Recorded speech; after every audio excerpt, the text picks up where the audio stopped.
Good morning, everybody. Hello. For those that have managed to make it here today, I've had text messages all morning about fences falling over and some garages got trees through them. So our thoughts are with people across Melbourne. It seems like it's the coastal that got impacted last night. So welcome. I am Kelly Northwood. For those that don't know me, I am the CEO of the Visual Media Association.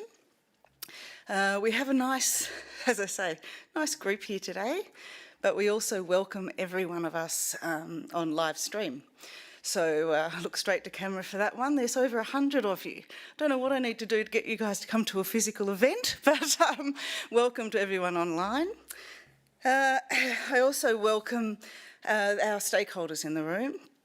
They don't like us calling them out too much, but to Australia Post, IVE Group, the federal government departments that we've worked with around the modernisation into the postal service, to the Mail Industry Coalition, to our members in the room and on screen in live streaming.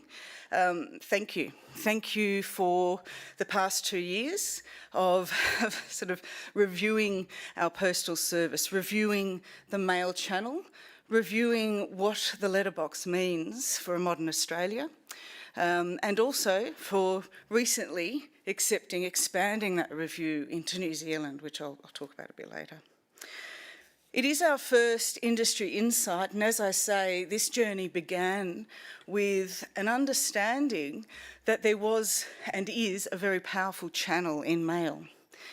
But there was a limited understanding of what were those strengths in a modern era. And that went to what is everyone doing overseas? What are we seeing in trends in different cohorts? We spoke with retailers, we spoke with brands, banks, telcos, as we sought to understand what was the ROMI of direct mail. We spoke with charities about donor acquisition. And what the fundamental feedback consistently that came back to us was, we don't have any crunchy, real data, nor the stories behind that data to explain what we're seeing and what we're not seeing. So a lot of the times we're investing one way or the other, but we want to have greater understanding.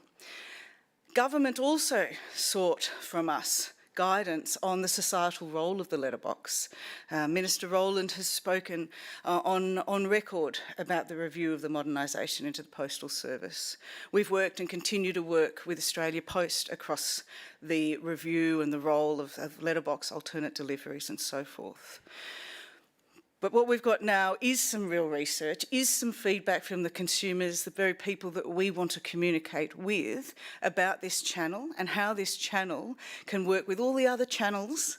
We're not anti-digital, we don't do any of the anti-stuff here. We're looking at how, in a multi-channel universe that we all operate within, when do we switch which channel on, at which point in the path to purchase journey, at which point in acquisition, at which point in building credibility, at which point in building brand equity, at which point in creating one of the largest mass media channels that we can give access to.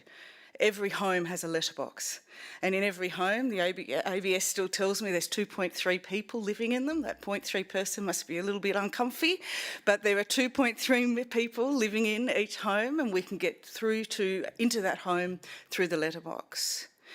Driving here this morning, I saw a billboard from a university, and on it, it had an image of the university certificate, the diploma. And over the top of it, it says, "This piece of paper can't be hacked." I thought that was quite ironic for me to see that on my way in this morning as I prepared to introduce our speakers today. But it actually reflects the data, and I talk about that a lot as I've worked with different research agencies, and we've done different research across catalogues, publishing, letterbox and general print, that if the research doesn't stick, then you know something's wrong. But when you start seeing things like trust indexes and you start to see that mail is credible, it's believable, it makes people feel important, that's where our important information comes from. From a retail perspective, our letterbox is also where our new shoes come from. And how, as brands and retailers, are we going to work through that communication?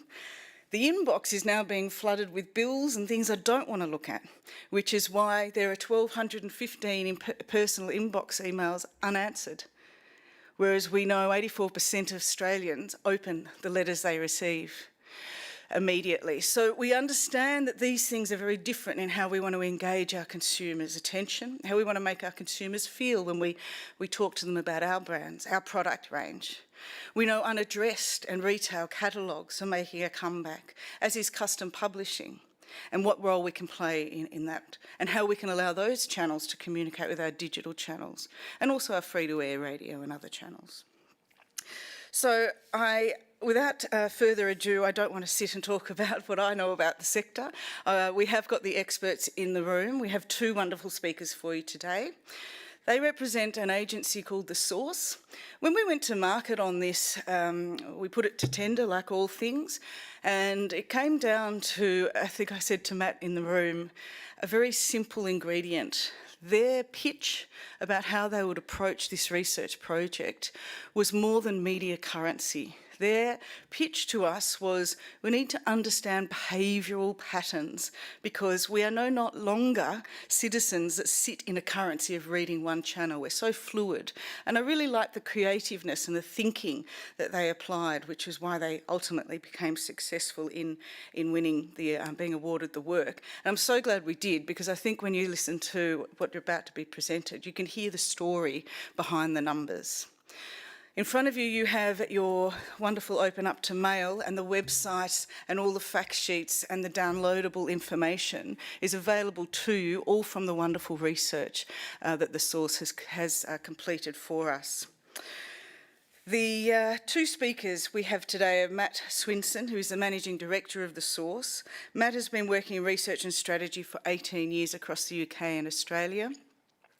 He has worked with very major brands, Tesco, Amazon, Boots, one of my favourite pharmacies in the world, Boots in the UK, and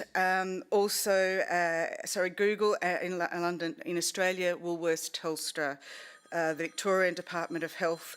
I was getting to housekeeping, and he has a particular interest in hard-to-reach audiences and behavioural science, which I think aligns with what I talked to earlier about really understanding the depth behind the numbers.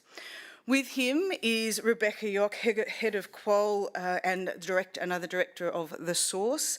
Rebecca has 23 years of experience. These guys just gang up on each other with experience.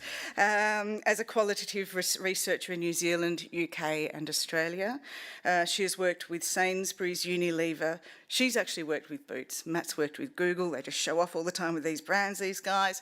In the UK and in Australia, Victorian Government, CUB, Bunnings, Big W and Woolworths. So a really good range of understanding brands, retail and customers. They know their stuff. You don't want to hear from me. I hand over to our great speakers. Thank you.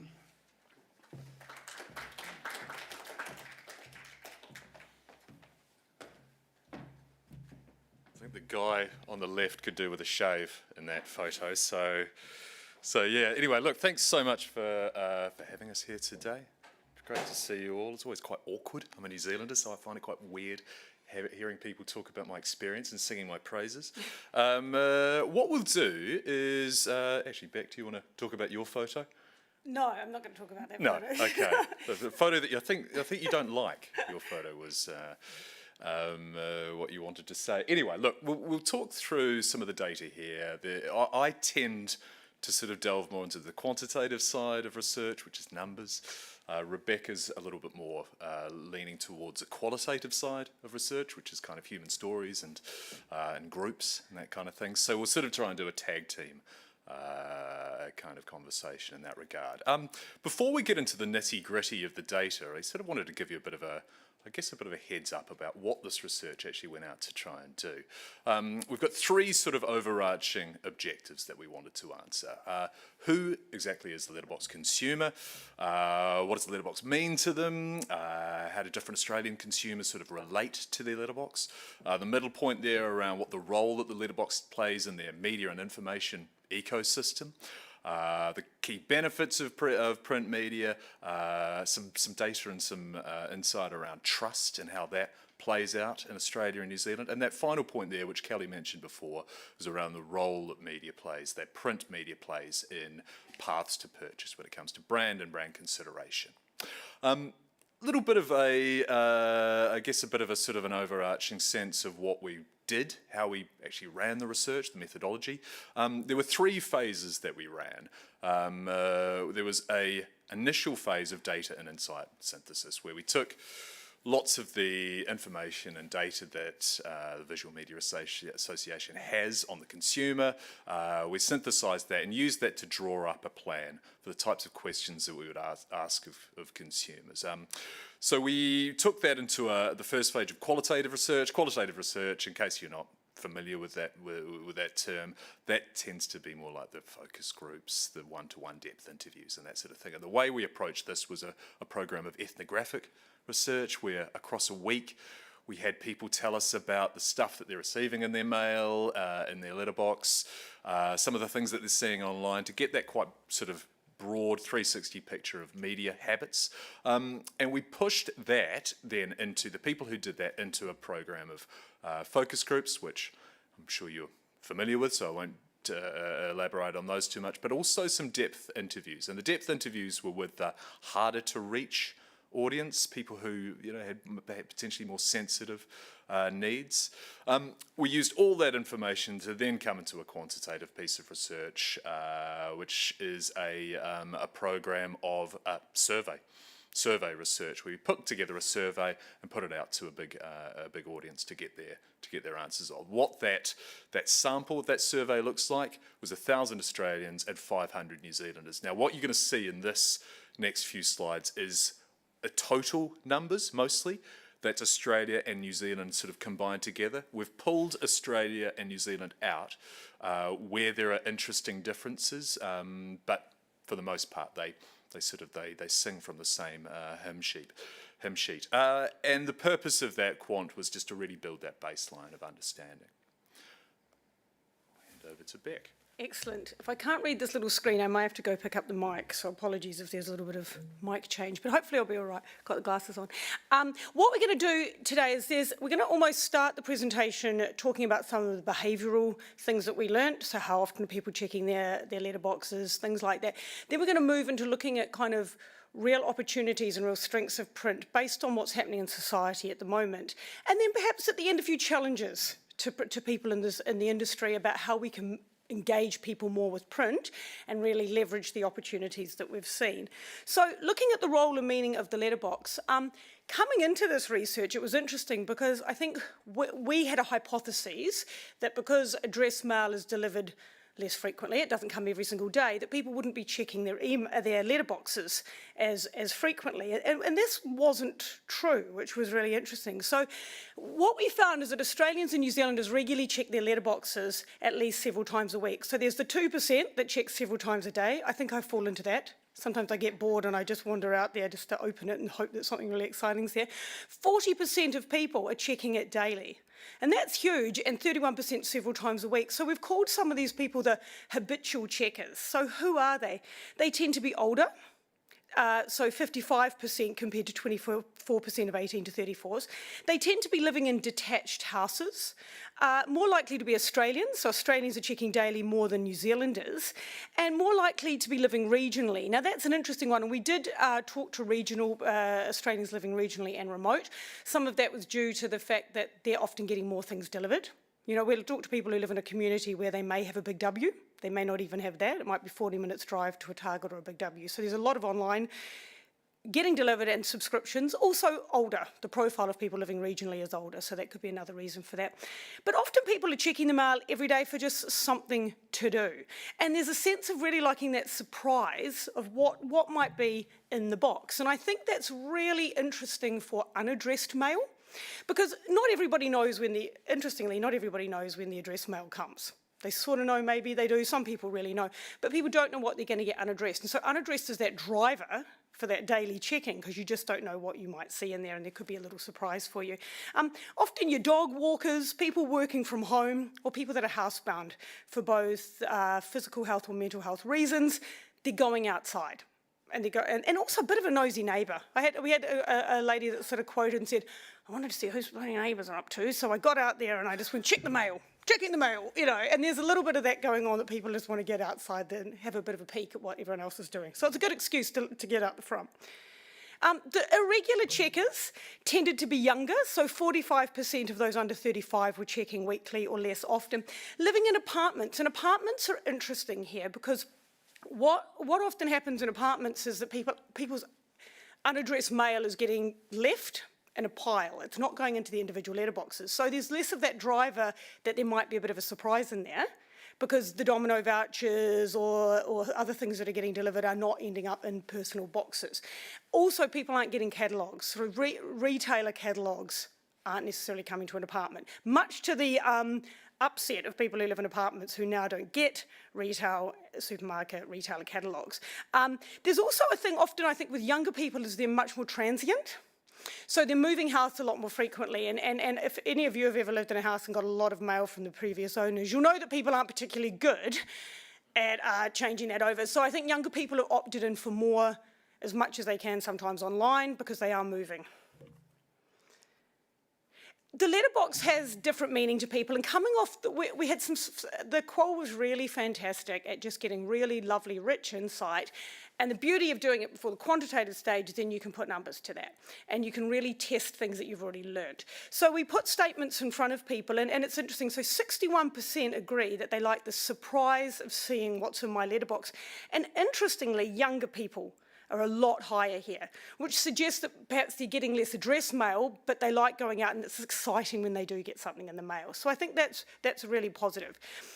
If you look at walking to the letterbox, it's an important part of my daily routine, 55% total agree, and the ritual. And as I said, that's people who can't leave their properties necessarily, or they're working from home is huge. You know, had a lady working from home and it was just like, I've got to get off the screen, I've got to stretch my legs, there's only so many cups of tea I can have in a day, so I'll walk out the front. And these are sometimes those people checking more than once a day. It's an excuse to get moving. It's an excuse to see what your neighbours are up to. A lovely girl who lives regionally who said that her neighbour is in his 90s.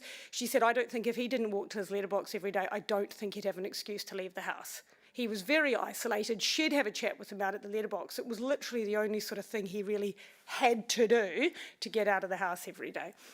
And what is interesting is we asked people about, how do you feel about the statement, getting mail delivered by your local post is an essential part of society?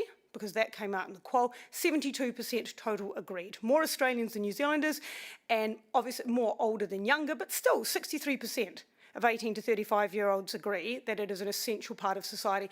And when we talk to people, there are different techniques in quoll research, and one of them is this idea of deprivation. Take something away, how do people feel about it? So you talk to people, I don't go to the letterbox so much, or I know you can get a lot of that stuff online. You go, okay, well, let's just get rid of letterboxes then. Let's just not deliver mail anymore. And you say that to people, and suddenly they're taken aback. Oh, no, you can't do that. You can't do that, because that is the very fabric of society, is the ability for everyone to have a letterbox and everyone to get mail delivered. So it does mean a lot to people.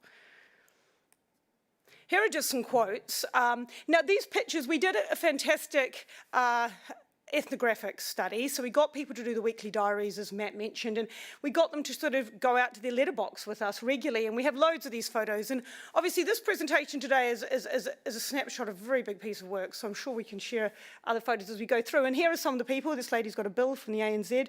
Someone else has got some Domino's vouchers there. We've got different letterboxes and different things. So we got people to take these pictures.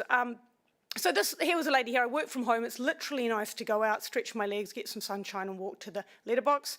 She lives in sunny Townsville.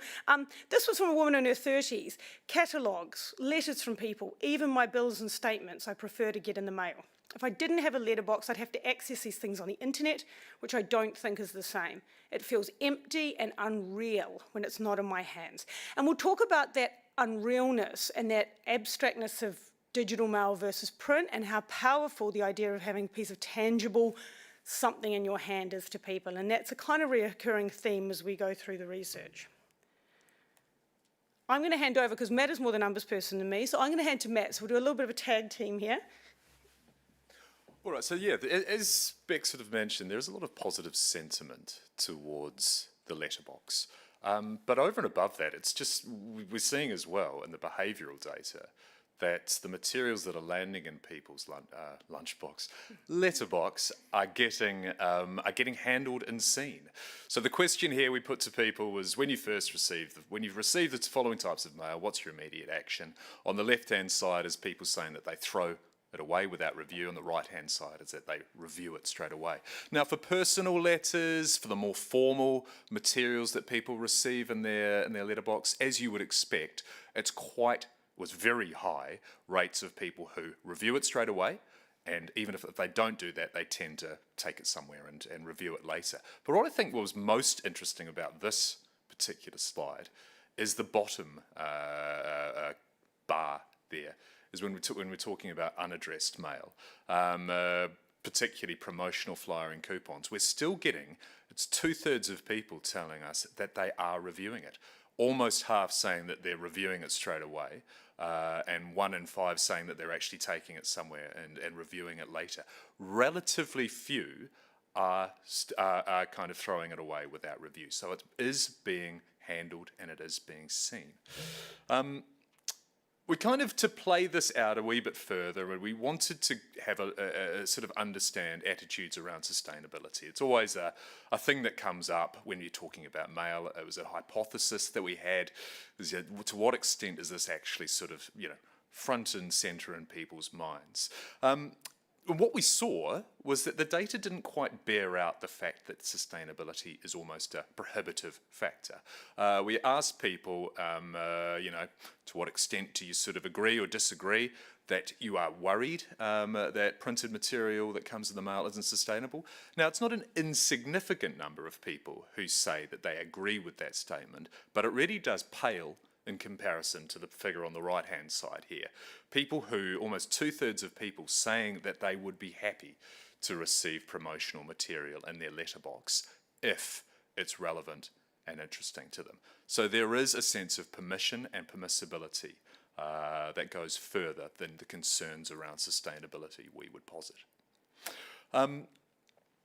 I think just to pull this all together into, for our last slide in our first section here, we have seen that materials are getting handled, seen. There is some really positive sentiment towards it, and we sort of thought it was quite funny to game it out a little bit and compare it to people's opinions about their email inboxes. Now, Kelly kind of gave away the surprise a little bit earlier when she said this, but we'll sort of do a bit of an audience participation thing as to who was listening really closely, but also it's to get your sort of top of mind thoughts. We asked people a bit of an off the cuff question, off the top of your head: how many unread messages do you have in your personal inbox, and how many unread emails do you have in your business inbox? Does anyone want to throw a number at me for their personal inbox? On average, how many unread email across our sample? 50. Thank you. Anyone else? 40 unread personal emails in most people's inboxes. Yep. Over what time period was it? At that time. At that time, check right now, how many have you got unread? I've got 35,000. You are more typical than what we saw. What about our business inbox, our work in emails? How many unread do you reckon people have got? Zero. Okay. The big reveal. It's big numbers. 1,215 on average unread emails in their personal inbox. Now, there are some people who came back and sort of shared screenshots of 70,000 unread emails, like these absolutely incredible numbers. I think it's fascinating as well that, the future's in safe hands when you've got 110 unread emails in people's business inboxes. Look, and I think this just speaks to something that we're going to talk about in detail shortly, is around digital fatigue. I think that quote there says it quite nicely. I've subscribed to so many things and they go into my junk and I don't even check my junk. There was a movie giveaway that I missed that I would have actually liked. I just never saw it. All right.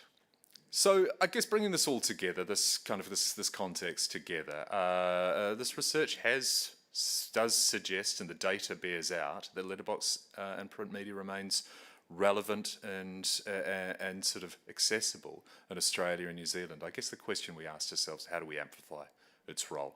How do we make sure it means more to more people? And one way in which to do that is to consider it in light of the cultural context of what's going out there out there in Australia and New Zealand right now.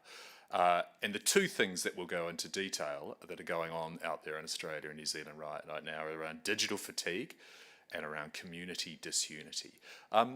Just to sort of to punch in a little bit on those two themes, that theme number one, there is an overarching sense of digital fatigue and cyber fear in the market right now. We've seen this in other research. I'm sure you all probably assumed we would touch on this topic at some point today, and it absolutely is true. The second theme that we'll go into in a few slides' time is the concern around our sense of community and togetherness. Just to look at that sense of digital fatigue and cyber fear in the market, the numbers are quite profound here, I think. We asked people, again, some statements around what matters to them, how much they agree to particular statements. 50%, half of our audience are agreeing that the rapid growth of tech in the past 5 years has me concerned. And almost 2/3 of our audience are telling us that they're particularly worried about online safety in relation to scams. Now, you see this far more acutely in Australia than you do in New Zealand. And one of the reasons for that is that in New Zealand there isn't the prevalence of text scams that the lucky country receives right now. So it is there's quite a sort of a profound difference there. The second, just to sort of to bear out some of those figures around community disunity, so many people telling us that we feel less unified on important issues. And people telling us as well, 2/3 of people telling us that they're concerned people are too focused on themselves and not enough on the wider community. We will go into the digital fatigue numbers and the sense around this concern around scams, because it is quite profound. It does have a direct relationship with to people's feelings about the letterbox. Just to start with, we see here in this slide, we see quite profoundly again that there is significant nervousness around digital scams. Again, 3 in 5 people saying that they are particularly worried about my online safety in relation to scams. What I said before runs true here. There's more profound and more acute in Australia than it is in New Zealand. That's sort of the top-ranked concern when it comes to digital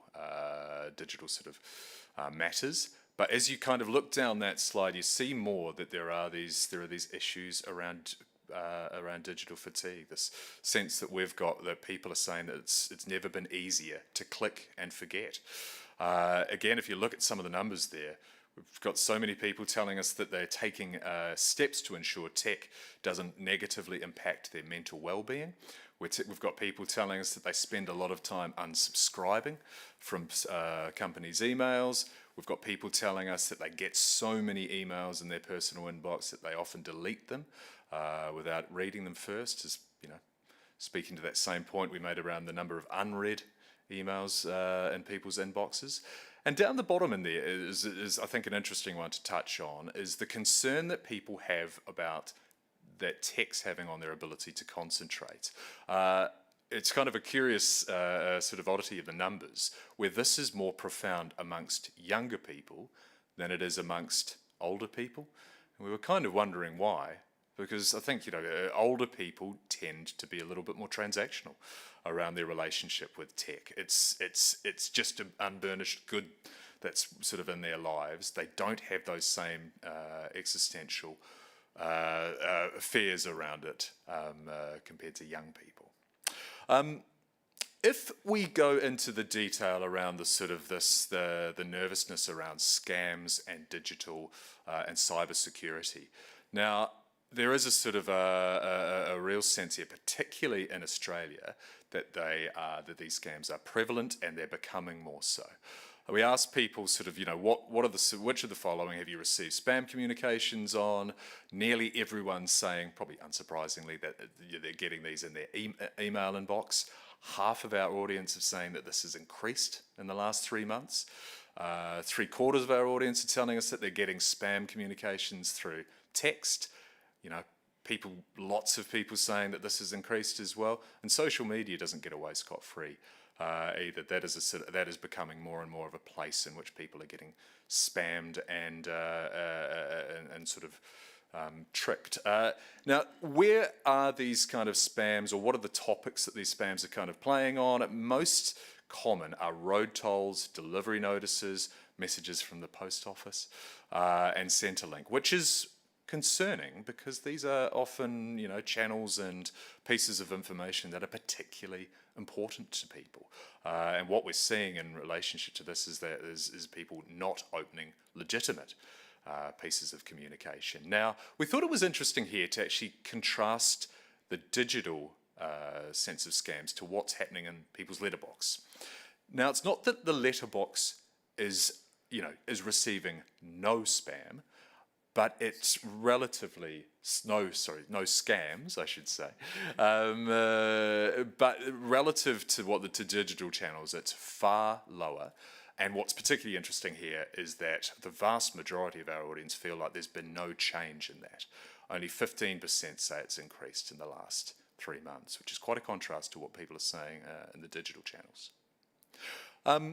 If we have a look a little bit at how that scams are filtering into to a level of trust and some trust indices that we've built here.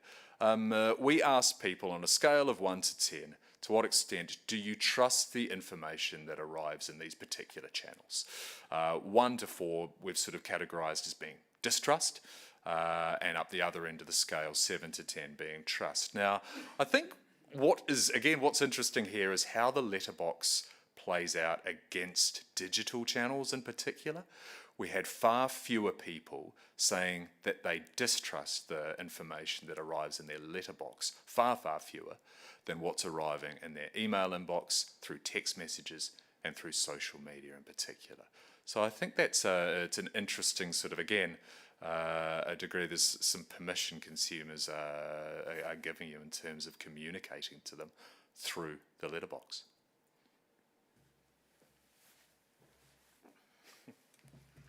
So obviously there's a lot of concerns about scams and security. There's this digital fatigue that we're getting overwhelmed and we're missing things. I love this quote from my lovely lady in Brisbane. I get 100 emails a day and at least 30 I just delete. I do miss the odd one. I've missed a few renewals for my insurance. So that's obviously pretty stressful, and it wouldn't be good if she had an accident or a house burnt down. So I think, and that is what, as Matt said, sometimes people aren't actually opening what could be a legitimate email because they're too scared. So people are literally quite scared about opening. There's also this idea, though, I wonder if the 100 mails, in the case 30 she deleted, so do the maths, whatever she's got left to read, I wonder how closely she's reading them, because what people talk about is that their attention is often all over the place when they're engaging with online materials. And, there were numerous instances in which people said, well, I might read the news on my phone, for example, and I'll read half an article, but then something else will pop up. Or I'll get a bit bored and there's something else there. And I know people often, there's numbers to show people don't necessarily read to the end of a news article or something like that, but I think online they're reading even less. They might get the first paragraph and then moved on to something else. People are sort of doom scrolling through content with no intention of finding anything and actually no real memory of what they've just looked at the end of it. This sort of sitting, and suddenly before you know it, you've lost an hour of your life. And distracted reading is making people feel stressed, overwhelmed, and just sort of bad about themselves because they're kind of wishing that they'd spent their time more wisely. Now, older people are less concerned about this. They've had their life and they've read lots of novels, and for them this sounds terrible, having the iPad is just a fun tool, but you get this real sweet spot around sort of 25 to 35 where people are existentially worried about how much time they're spending and what is this doing to my brain, what is this doing to my mental health. And a lot of them are just digitally detoxing, or they're trying to change their habits. It's like an addiction they're trying to work. One of the great things we did in the ethnographic study, and this I believe was Kelly's fantastic idea, is we got people to write a letter to somebody and to actually post it.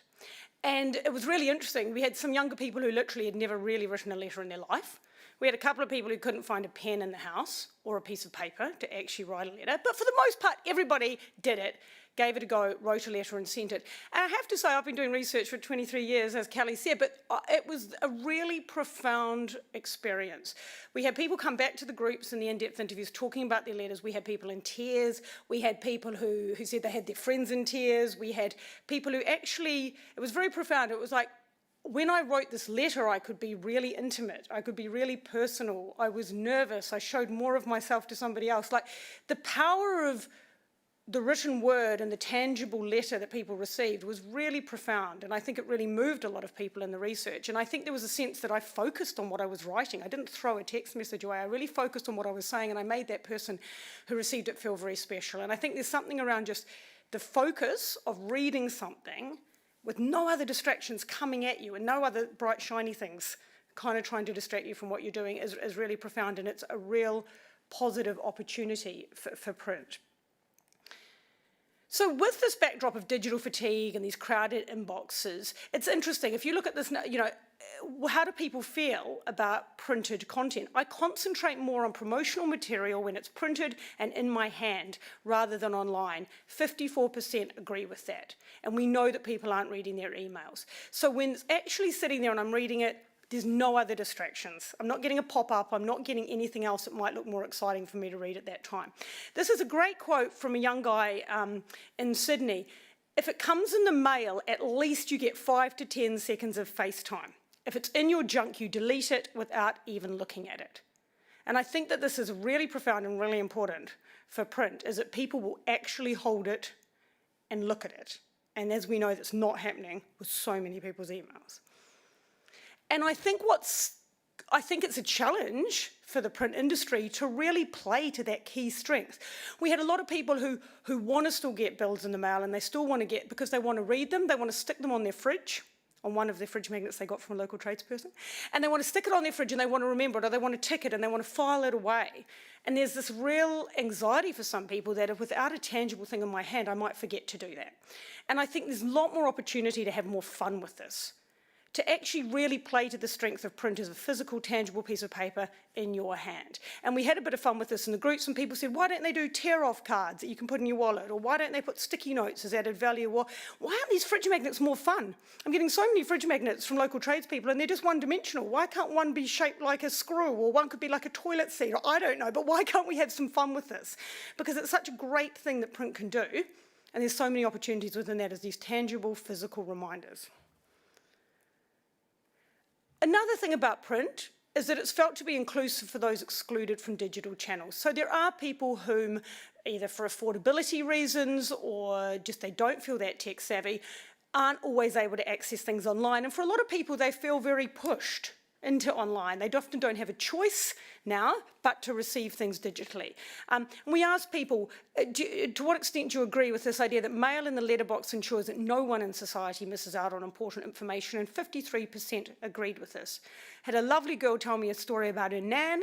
My nan needed a plumber, but you know that she didn't have a white pages. She didn't have a white pages to go and look up a plumber, and she didn't know how to use Google, so she was a little bit stressed. But luckily, she'd had a fridge magnet delivered, stuck it on her fridge, and she called that plumber, because Nan she needed help, and it was a plumbing emergency.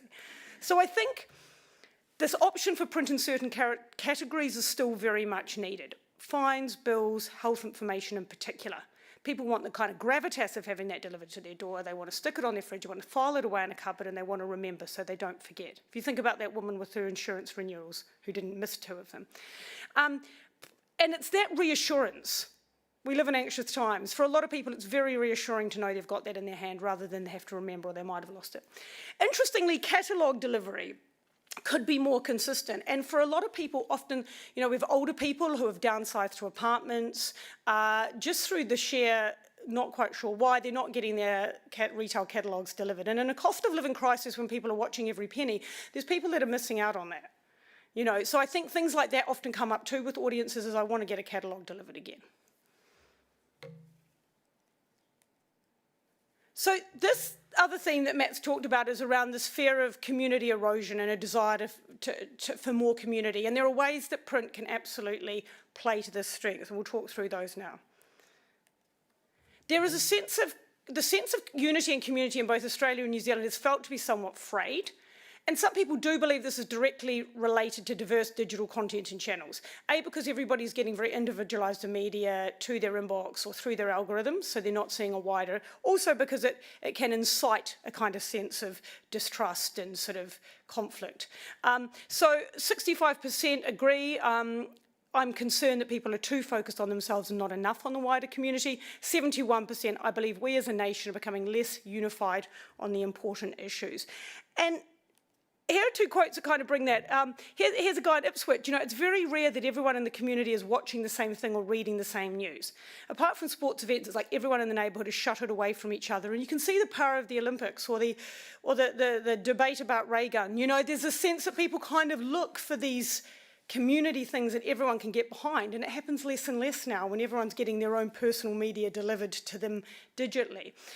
Also, there was a sense that online content was really localised. So a lady in Bendigo, you know, I feel like I see content happening outside of Bendigo. I'm not sure what's sometimes happening in Bendigo, and we'll talk about that in the next slide because I think it's interesting how people are engaging sometimes with that community news.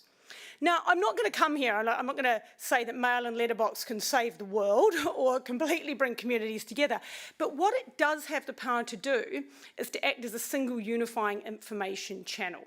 So, you know, 65% agree that the letterbox gives my community a way to keep informed and connected to what's happening. As we know, people are really overwhelmed with emails, but it often feels like, and they talk to it in the quote, I'm getting it from big brands that I've subscribed to. I bought some shoes from Adidas and now I'm on their mailing list, or I'm getting it from ASOS, or, you know, I'm getting all this information curated by my interests, but it seems quite big. It's from big brands and companies. And I think people talked a lot, and again, cost of living, people want to stay local, they want to go to the local restaurant. People said, what happened to the local flyers? What happened to the local cafe putting a flyer in my letterbox? You know, there's a sense that they kind of want to see that really hyper-local stuff in their letterbox so they can really engage with their community again. There's also, now local council newsletters is a really interesting one because obviously people did a letterbox audit, they showed us everything they got, and people were getting council newsletters. You know, the Bunyul banner, we had a great chat about that with one of our guys in Melbourne, but there was a lot of local council, and you know, people really liked it. People really liked it, and they put it aside and they read it. And I think these council newsletters worked really well because they're often very visual. They're on a really nice sort of recycled paper stock. There are some lovely photos in there, but also because they're literally telling you what local people are doing and they're giving you access to free community events. And obviously for families, that's great. Interestingly, people talked about getting these in letterbox, and I said, well, who's subscribed? Who's subscribed to your local council newsletter? Silence. Oh, I probably wouldn't subscribe to that. I don't think I'd go so far as subscribing to it, but actually I really enjoy getting it in the letterbox. And it did feel that this is a really great example of connecting people in the community and how print is doing that so well in this context. So flyers for roadworks, council newsletters, MP letters, just helps people to feel engaged. So chat with your neighbours, and I think it's a really powerful thing for print and what print can do in the community. And this quote, in my local council newsletter, I take out sections where it's something I'm interested, I take a photo of things that are relevant, I'll also keep a physical reminder. So it's a really quite nice way to bolster community interest and momentum for local events. So we've talked about digital fatigue, we've talked about all the ways that print can do a really great job and speak to things, but I think it's also about print really leveraging its strengths and really connecting and engaging better with people and playing to our strengths.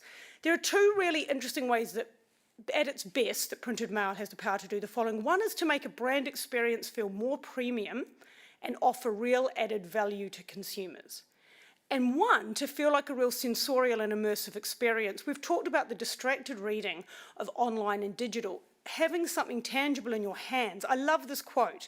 So obviously everyone did their audit for the week. I had an A4 flyer from IKEA. It's folded in half. It makes 4 panels of information. It's straight away engaging because I'm actively holding it, physically turning the pages. It's got me more engaged. There's something about the physical, tangible interaction with something in my hands that's going to be much more memorable to me.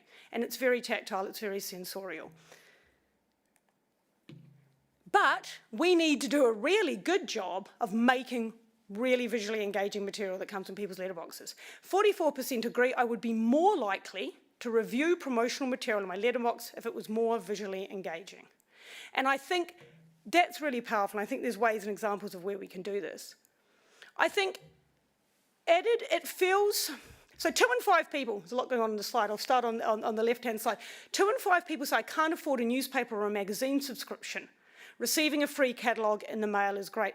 And I talk to people who would have always got the newspaper delivered, but they literally have had to cut costs. They can't afford to get that stuff delivered. So getting a catalogue, sitting down with something, it's like a magazine, it's like added value. And it feels premium. There's something about making a brand feel very premium when you get a quality print experience. If I look at this lady in New South Wales, this is quite a funny story.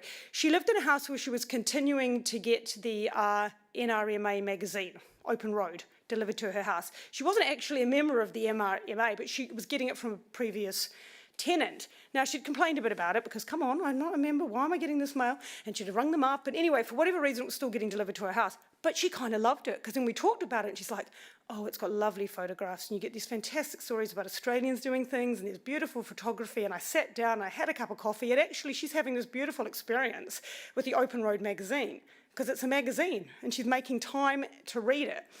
And I think brands can really show care to customers via their high-end print catalogues, photos, quality paper stock. I had another woman, regional Australian, who got the R.M. Williams catalogue magazine. Amazing experience. She loved it. Talked about country. It showed great stories about Australians, regional Australians, beautiful photography. And I think free magazines are a great way for people to have an affordable print interaction in the cost of living crisis. And I think you add real value by giving people a moment back in their life that they're not paying for. And I think this is interesting too when you look at retail catalogues that have lovely photos and a little bit more longer form editorial content in there. So yes, it's more premium, and it can really make your brand feel more premium. It's also more mindful and immersive. People will read it, they will focus on it, they will leave it on their coffee table, they will make a cup of tea and read it. And people are doing that, and people are doing that with supermarket and retail catalogues. So 44% say, I find it relaxing to read the catalogues that get delivered in my letterbox. They sit down, they actually have a cup of tea. They don't just rush it, they actually make time to read those catalogues. And so print can really position itself as a more relaxed and focused read. It forces people to take a break and to be more mindful. Also, it's tactile and it's sensorial and it's immersive. And again, is there more fun? People had a bit of a laugh in the groups and they said, I love the smell of paper. People really like smelling paper. And they're like, can it be something I unwrap? Can it be something I have to play with that comes in the mail? Can it be paper that smells nice? Anything that can really engage people with all these wonderful things that print can do. So there's a challenge. I put that out as a challenge. So just in summary, you've had a lot of information today. Just in summary, the letterbox remains an engaging channel. Australians and New Zealanders frequently use it. They feel positive and and believe that there's a greater opportunity for it. Remember, 42% check their letterboxes at least once a day. 75% believe that getting mail delivered by your local postie is an essential part of society. And 54% say they concentrate more on promotional material when it's printed and in their hands. And furthermore, when we step back, there isn't a groundswell of discontent around sustainability. And the reason we sort of played to these, because we did have people in our focus groups who talked about sustainability. Stuff that comes away, it's just landfill, shouldn't be in the mailbox, I'll put it in the rubbish. And there were a minority of people that spoke like that. And it's interesting, because they were talking about things they weren't interested in. And I challenged, because that's what we like to do as researchers, is kind of, I say it's being devil's advocate, kind of challenge people's opinions. And I said to this one particular gentleman who was talking like that in the group, I said, and I think he was into fishing or something. I said, okay, what if you got a BCF fishing catalogue in your letterbox and it had some great tips? And oh, that'd be quite good to read. I'd quite like to read that. So suddenly sustainability wasn't such a big concern for him when there was something he was genuinely interested coming in the mail. And that's why I think that 62% is really important. Because if people are saying, it's a fridge magnet, I've already got a plumber, then it's very easy for them to say it's landfill and it's a waste, because it's not speaking to them. So 6 key takeaways for you today. One is, in a world of digital fatigue, content in the letterbox is handled and it is seen and it is eyeballed. And even if it's taken to the recycling bin, it is looked at. It's not deleted or sitting there unread. Printed media provides a reassurance to people that they won't forget to pay a bill or they won't forget an important meeting or a screening. We had a lot of people talking about the poo test that came in the mail. It must have happened at the time that we were doing this research, and we had some older groups. And there was a lot of chat about that, and people are really engaged, or didn't want to engage, but were kind of trying to engage with it. Sorry, what's the poo test? Well, it's the bowel cancer screening, but that's what people called it, and all the things came in the mail, and it must have been happening at the time that we were doing the research. Print has greater inherent levels of trust in digital messages, and many feel it's the safest way to have important personal mail delivered. And where digital media can exclude some people in society, printed media leaves nobody behind. You think about that girl whose nan had no idea how to find a plumber. She was sort of, luckily she had her fridge maybe. There's an opportunity to meet the need for community. People want to see some hyper-local mail. You know, we are in a cost of living crisis. We don't want to have to get an Uber to go out. We'd like to go to our local restaurant, but we're not getting those flyers and the thing. We're not getting a little discount off those guys, the really local people in our community. And it does have the ability to gather local support and momentum, and people want, like the flyers for roadworks, the MPs' letters, these council newsletters that people really engage with, and they're not engaging with that content online. And I'll leave you with that, so thank you very much.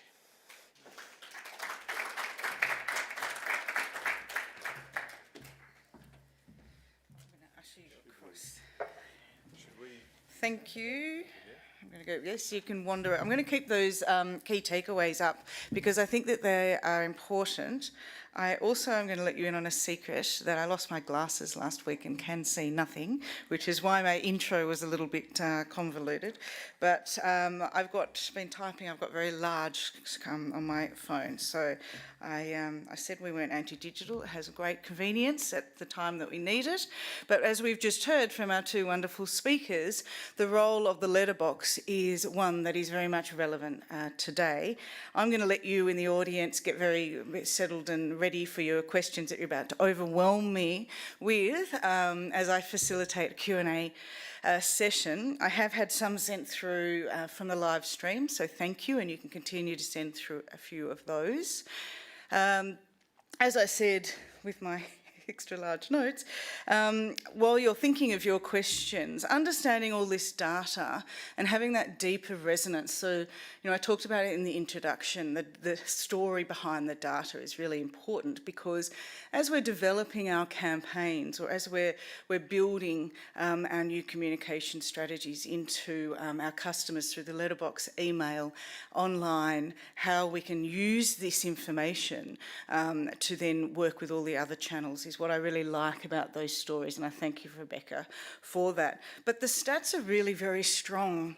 The societal balance, the role that the letterbox plays in society, the community, the information sharing, so council letters, and we'll certainly be writing to local government with some of that information following that, because it just shows that the actual tactility and physicality of what comes through our letterbox plays an important role in understanding what is going on in our local communities, local area, localised content. I've spoken with quite a few financial institutions and major telcos throughout this process, and there is a very clear message around digital saturation. So a strong feedback that those who move into a transactional communication channel online have, and now looking at how they can engage with the other kind of consumer base through outside of a sort of a pure play digital, and then how they can combine them both. And what I talk to about that are two other important things that we will continue to touch on around digital literacy and digital ability. And they are two very different skills. And we need to understand that. And utilities, telcos and financial institutions have requirements around some of those areas and making sure that there is equal and free access to information. No one is left behind or disadvantaged. I'm going to have one more sentence where I get all your questions, so I hope they're ready, is there are two other really great government funded resource links to those who want a little bit more information around scams and digital division. One is the ACCC Scam Watch. It's fantastic. It reports in real time, a great tool, online tool that you can have a look. It reports in real time the channels and the channels that are being scammed and so on. There's a lot of different areas, regional areas, demographics, and also how the scams have impacted Australian citizens. Really great resource. The ADII, this is released by Telstra every year, and we'll continue to send out information about this, but it talks a lot about the digital division. Unfortunately, in Australia and New Zealand, our most vulnerable citizens are the most impacted by the digital divide. But also the ADII is reporting the impact of cost of living. So 7 million Australians are switching off home internet connectivity due to cost of living pressures. So how do we as brands, utilities, telcos, government agencies and departments, how do we communicate into those homes when we have higher disconnectivity in the home than ever before? And there's ways that Rebecca's also pointed out, do it with a bit of fun, do it with a bit of engagement, and we can start sniffing paper as well, which also could be good. So I'm now going to the Q&A, and I'm just feeding through before I go, I'm going to take one from the online here. So I'll just throw the question, you two can decide which is best. It's a metrics one, maybe Matt. What metrics should marketing teams focus on to evaluate the effectiveness of the letterbox channel, would you think? It's a tricky question. Look, I think engagement. It's always, there are so many metrics you can pick out of a battery. I think it has to be engagement, given what we saw with that digital fatigue. I mean, I guess digital was always going to enable people to be able to click straight through, but I would just say that it's such people's attention is so diffuse and so pulled elsewhere when they're online that the sense of engagement is, I would argue, often quite poor. So yeah, if I had to choose one metric to really lean into, it is engagement. Yeah, I think a catalogue can have strong, say, sales uplift. So you release a cat, you can do a local area marketing assessment, or we've had this much. There's a thing in those who aren't in the catalogue marketing space, you get the front page, the chicken breast goes on the front page when it's on special, that's the highest purchased item that week, and so on. And Woolworths are probably cringing while I say this because they know these stats better than I do, but that's the sales uptick. But then there's a real brand equity piece was in there, that real engagement, brand equity. You talked about that a bit, Rebecca, about this memory. I want to read. If I want to read that, your fishing story. I don't want to. I'm just going to throw it in the recycling bin. But if it's something I want, I'm going to engage in. So that brand equity engagement metric, it's hard to measure. But do you think that that's the strength we've still got to work out? Yeah, absolutely. I mean, I guess if you take catalogues as an example, I don't know if anyone spends any time on the Coles or the Woolies digital catalogue. We've done work for Woolies on this, and they say that it's important to have that catalogue digitally, but you compare it to the experience that people have when they're actually looking through the print version, it's just night and day. People just miss so much stuff, so many good deals when they're looking at online. It's such a tricky engagement sort of vehicle compared to the physical copy, and that has a massive impact on consumers' perceptions of Woolworths as a value provider, and having strong brand equity kind of credentials as well. Thank you. Anyone in the audience before I go back? Thank you, Brendan. Oh, Brendan Coughlin, IVE Group, has got a question. It's a question regarding behaviour once the piece is received. In essence, we've noted on the screen there that people can make sure they're not missing appointments or screenings and things like that. Were any consistent behaviours once the material was received in the letterbox? Yeah, so anything in particular or just across different? Yeah, so it would be, and we actually do have some numbers on this too. So I think, for some people they'd get their bill and they would, old school, they'd get it, they'd pay it, they'd write paid on it, and then they'd put it in a filing cabinet or a little folder, or they'd put it in the important paper drawers. So we found that. We found for other things, they would stick them on the fridge. If it was an appointment upcoming, they'd stick that on the fridge or put that somewhere on a notice board so they wouldn't miss out. Interestingly, catalogues, so retailer catalogues, would all go, the large proportion, I believe, remembering the numbers, would go on the kitchen counter, and they would sit on the kitchen counter where they would be looked at. They sort of saved there, and then I'm going to have my cup of coffee. So, I'll have my cup of coffee, and when I get my cup of coffee, then I will take those, and I'll sit either at the, on my chair at the counter, or go to a table somewhere in the house where I'm comfortable, and I will read them with a cup of coffee. So it's often very much ritual is created around it. But for bills, all those kind of things, it would be opened, read, paid, stuck on the fridge, filed away. So it's kept. It's kept as a record, and people who want to get their bills like that, they want that security and reassurance. Any other questions from the physical audience? Leaving me hanging. I'm going back online.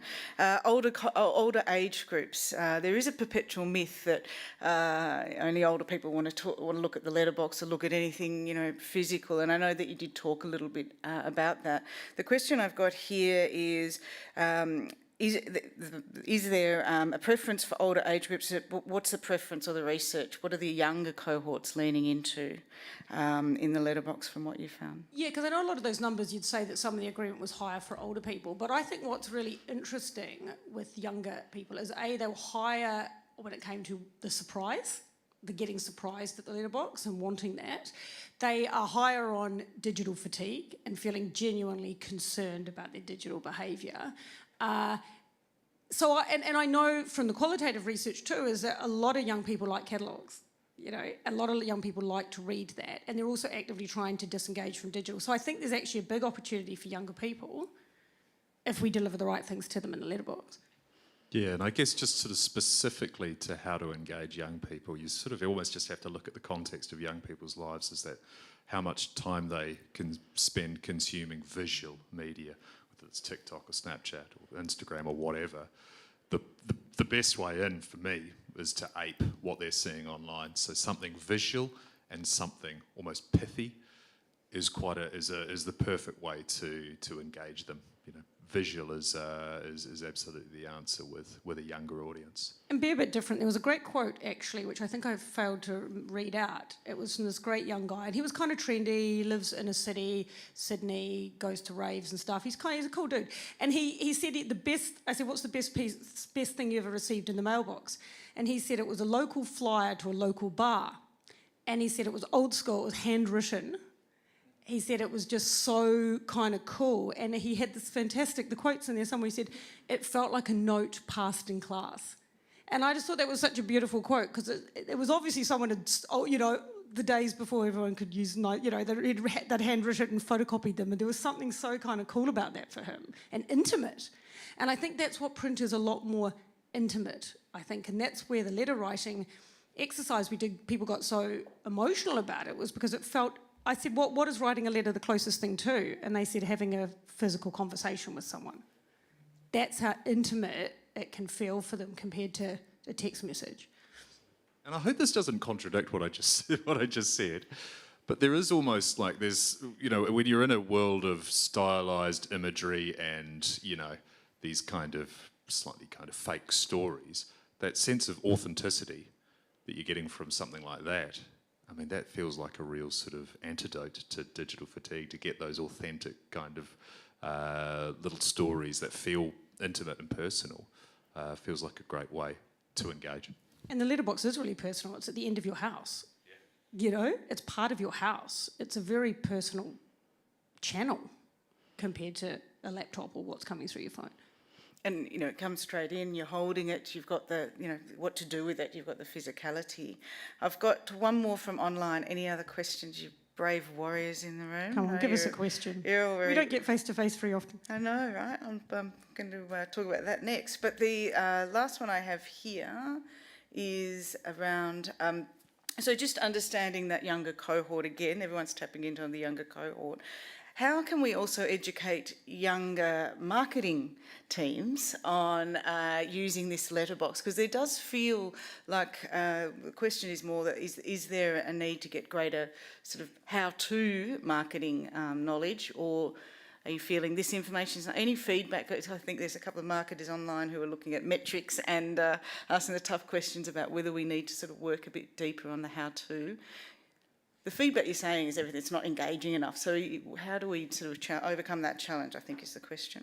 Well, it's funny, doing this project, I really, I've got a friend that owns a local store, a gift shop not far from me. And honestly, after doing this project, I felt like going, have you thought about really pretty postcards with a bit of an offer on them that people, really something really prettily designed, I'd be doing. Like, I almost felt after doing this, it really struck me just how it seems to be really cutting through. And there's not that much coming through that feels that, and it actually made me want to go and invest and do some beautiful postcards and put them in the local area. I feel like that would be a really good thing to do.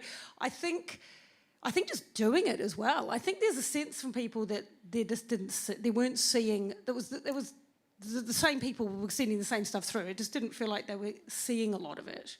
I think engagement is around just putting it out there. I think being quite tactile, being quite creative. I think things that are actually interesting. I think back to what we said about great paper stock or great imagery, or, there's something about it feeling really premium and people really liking that, and just playing with it, being more playful with it, I think. So it doesn't have that sort of disposable feeling to it. Doesn't have to be A4 DL. We can actually you can send a bill as an A5. There's no law that it must be A4. And but not these being are all scared things of that it, we because just got to think about. Yeah, not being scared of it. I definitely feel like it has a real potential for more high-end clients too to feel quite premium. Yeah, Lexus. We know that Lexus put a lot of care, or have been talking more and more about, rather than every car's got a sort of an Instagram page, and every sort of every brand's playing in that space already. But can we actually kind of give people a greater sense that we care by giving them premium paper communications, and actually sort of almost elevating that relationship you've got with the Lexus brand by talking to them through post, rather than purely talking them through the dealership or through sort of social media content. I also think you have to challenge people. I've been doing catalogue work for a long time, and I remember talking to a bunch of sort of young people, sort of ad agency people, and I said, doing research, no one reads the catalogues. Young people don't like reading catalogues. And I think there's a lot of preconceptions or misconceptions about print, and I was like, okay, and this was years ago when I had just started working on catalogues, and I was blown away by how much people love retail catalogues, and how much young people love retail catalogues, and young women love retail catalogues. And I just feel like there's a lot of misconceptions that people don't want this stuff, and actually they do. So I think you've got to actually challenge that with marketeers as well, because I think people just have these thoughts that it's not interesting to people. And I think what this research has really highlighted to me, and what years working on catalogues has highlighted, that people love them and they want to get them in their letterbox. But I think sometimes people don't know that. Thank you. Any final questions? You get one last chance to look at me blankly. No, that's it. Thank you very much, everybody. Thank you again. Can we please thank our speakers and researchers, Rebecca and Matt. I really love the way you present the data. Thank you both very much. This was the first. I'm going to have glasses for the next one, but this is the first of 3 this year across our industry insights. The next one is on September the 26th, if I can remember these dates, and October the 18th. The October the 18th will be the morning of our Real Media Awards, as many of you will have already entered and be attending. This was sort of the initial insight to the data, and the next 2 will be having a stronger focus, the second one in September, on marketing direct mail charity, so a lot more acquisitional, and the October insight will have a stronger focus on retail, and we'll probably talk a little bit more about those wonderful catalogues, but also really looking at on each one. We're going to start diving into some of the subsectors that were spoken about today with regards to sustainability and consumers' views around that, and also we are looking to have at the next 2 sessions a panel. So we're going to have 3 marketers from various brands. If there is anyone in the audience, either physical attendance today or online, that's my phone, who would like to come and join us on the panels over the next 2 sessions, please contact the team at hello@visualmediaassociation.org.au. You will get all this information following today's session. We want to hear from how marketers and brands are actually using the channels and answer those sort of questions around metrics and what they're evaluating and looking at. It has been a good start. We're kicking off 3 this year and 4 next year. We'll also ask you an attendee survey. I love the physical events. I love being able to have a coffee beforehand and a coffee after. However, if you prefer the live streams, I'll go with the consensus. We have just over 120 live stream and probably about 30 or so in the room today. So let's think about that too. This is your campaign. This is the industry's campaigns, the customers' campaign. This is about communicating with you what the letterbox and the role of the letterbox in a modern era is. So we will take feedback from you on how you think it's best for us to share this information. Open up, you can QR code to register. openuptomail.com.au is your digital hub of downloadable fact sheets, lots of content. Have a look at it. Take your brochures. It gives you lots of information about how to use that hub.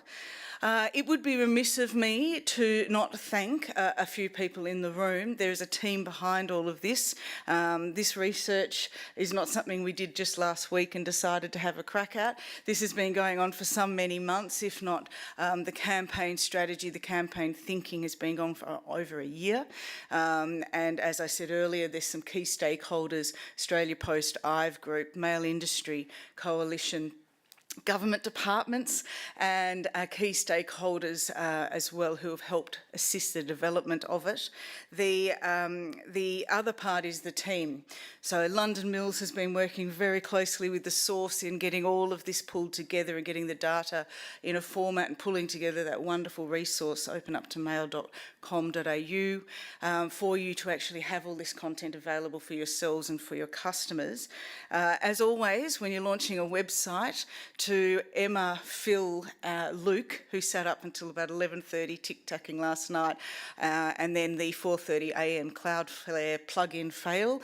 I thank you for all of the hours and patience and dedication, because it's a no easy feat, these things, to get them up and about. I just swan up, can't leave my glasses and have a bit of a chat and get off. So I thank the team for all their efforts, and thank you all the Visual Media Association members.